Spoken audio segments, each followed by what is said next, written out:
L'État cède chaque année une partie de son patrimoine immobilier, de ses propriétés, l'occasion pour les particuliers d'acquérir des biens qui sont assez atypiques. Bonjour Laurent. Bonjour David. Laurent Saillard, journaliste au magazine Le Revenu. Alors quels sont ces biens un peu communs, un peu standards, atypiques que l'État vend au fil de l'eau? Alors je vais vous faire un petit peu rêver David, parce qu'il peut y avoir des châteaux, des hôtels particuliers, des villas, mais ça peut être aussi des maisons forestières, des immeubles de bureaux, des bâtiments universitaires, ou bien des terrains à bâtir, des friches industrielles, voire des casernes de gendarmerie ou des bases militaires. Donc c'est un univers très très large. La direction de l'immobilier de l'État, qui est le nouveau nom de France Domaine depuis 2016, fait à peu près 800 sessions par an, donc c'est pas négligeable. L'objectif, c'est de rationaliser, bien sûr, le parc immobilier de l'État. Bon, c'est souvent aussi une manière de lutter contre l'émiettement des implantations ou les surfaces inutiles ou inemployées, donc réduire des coûts de fonctionnement, éventuellement, mais plutôt à la marge, renflouer un peu les caisses de l'État. Ce programme annuel de cession, bon, je vous rassure quand même, c'est une infime partie du patrimoine national. Hein, on ne brade pas les actifs de la puissance publique, mais il recèle souvent des actifs atypiques ou insolites qui sont quasiment introuvables sur le marché. Je vais vous donner un exemple pour l'anecdote. Par exemple, le fort des Saumonards à Saint-Jean-d'Oléron en Charente-Maritime, qui est situé en face de Fort Boyard, il a été cédé par exemple à quasiment 1,4 million d'euros. J'imagine qu'on ne fait pas comme ça, on s'y prend pas n'importe comment. Il y a des conseils à suivre pour acquérir ces propriétés de l'État.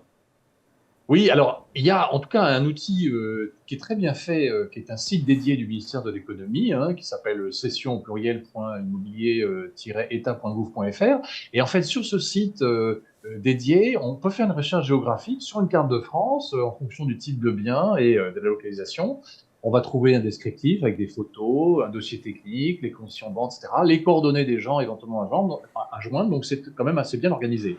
Comme pour tout bien immobilier classique, on peut ou pas visiter? Alors oui, et c'est même impératif, David, parce que comme pour tout achat immobilier, il ne faut pas se contenter des seuls visuels ou des dossiers techniques. Et là, il faut même le faire de préférence avec un expert, parce que les biens vendus par l'État exigent souvent d'importants travaux de réhabilitation du fait de leur affectation, hein, si c'était une caserne de gendarmerie ou un bâtiment militaire, et aussi parce qu'il faut le dire, bon, ça peut être lié aussi au manque d'entretien, peut-être pendant les quelques années qui ont précédé. Et cette visite, elle va aussi permettre de mesurer en fait les travaux qu'il faudra engager et puis d'affiner un peu l'évaluation. Et il faudra aussi à cette occasion, bien sûr, voir auprès de la mairie s'il n'y a pas d'éventuels projets d'urbanisme derrière. J'imagine que la procédure de vente, elle n'est pas classique non plus, comme les Non, biens. parce que alors l'État vend les biens à la valeur vénale. Normalement, la valeur, enfin au prix de marché. Enfin, c'est une notion, vous allez me dire, David, qui est très relative, parce que lorsqu'il s'agit d'un morceau de presqu'île ou d'une ancienne caserne de gendarmerie, il n'y a C'est pas pas un beaucoup de marché comme les coopératifs. autres. Non. Alors, en fait, ce qu'il faut dire quand même, c'est que d'abord, le bien, il est proposé aux collectivités locales, donc la commune, le département, la région, qui bénéficient d'un droit de priorité. Mais en cas de réponse négative, c'est-à-dire si la collectivité n'est pas intéressée, donc après un délai de 2 mois, là, ces biens sont mis en vente. Alors, c'est soit via un appel d'offres, soit une adjudication. Si c'est un appel d'offres, ça veut dire qu'en fait, on va recueillir les meilleures propositions d'achat avant une date fixée, et ce sera l'offre la mieux disante qui va être retenue, à condition bien sûr qu'elle soit supérieure à la valeur domaniale de départ. Et avec une exception quand même, c'est que c'est pas possible avec des bâtiments historiques. Ils ne peuvent pas rentrer dans ce cas de figure. Si on est dans le cas d'une adjudication, en fait c'est une vente aux enchères publiques, donc qui va être organisée par la Chambre des notaires avec une mise à prix. Et dans ce cas, c'est donc la dernière enchère qui va l'emporter. Et donc dans certains cas d'ailleurs, mais assez rare, il peut y avoir une vente en ligne, c'est-à-dire que dans ce cas-là, l'enchère va se faire sur Internet, ça va durer de 1 à 3 jours avant que la ferme soit conclue. Est-ce qu'il faut, Laurent, ou pas, j'imagine que oui, hein, donner des garanties financières, j'entends, pour pouvoir être un candidat à l'achat? Oui, David, il faut même clairement avoir bouclé son plan de financement avant, parce que pour participer à un appel d'offres, faut donner au moins 10% de cautionnement. C'est le cas aussi dans le cas d'une adjudication où il faut verser une consignation. Alors bien sûr, le candidat retenu, s'il est l'heureux élu, il va pouvoir utiliser ce versement pour en partie donc du paiement, si c'est 10% par exemple. Les candidats malheureux vont bien sûr le récupérer après, mais surtout, ce qui est très important, c'est qu'au moment de la signature de l'acte, le paiement doit être effectué en fait comptant en totalité, et il n'y a ni délai de rétractation ni condition suspensive. Voilà. Et après, bien sûr, l'acquéreur doit en plus régler les frais de notaire. Donc, Hmm. c'est pas donné à tout le monde, il faut se préparer. Ouais, donc on n'arrive pas fleur au fusil comme ça. Voilà, on se prépare en amont si vraiment on est intéressé.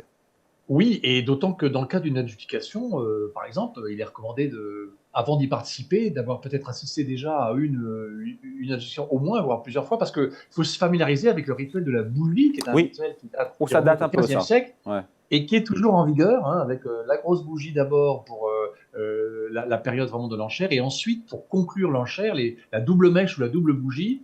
Et, lorsque la deuxième bougie, petite bougie, s'éteint, là, normalement, c'est terminé. Bon, donc ça, il faut quand même être un peu habitué, et surtout au préalable, les candidats doivent se présenter et déposer un chèque de banque, hein, du montant de la consignation. Donc ça veut dire que vous avez déjà fait débiter par la banque le montant correspondant à la consignation. On se dit que tout ça va évidemment moins vite que pour un bien immobilier classique, standard.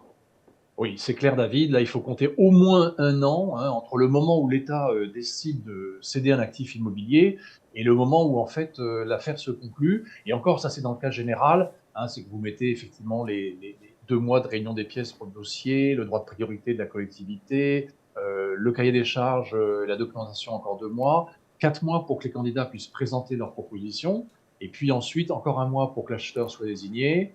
Vous rajoutez le mois suivant pour le notaire, enfin, la signature.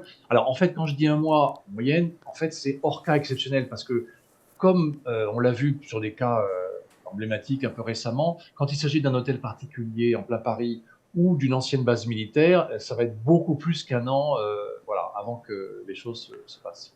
On parle de l'acquisition, de l'achat, il y a aussi la revente. Il y a aussi une procédure spéciale ou des conditions particulières si on veut revendre. Alors, la revente est possible, David. Et alors, le problème d'ailleurs, c'est que l'État a souvent été accusé de brader son patrimoine.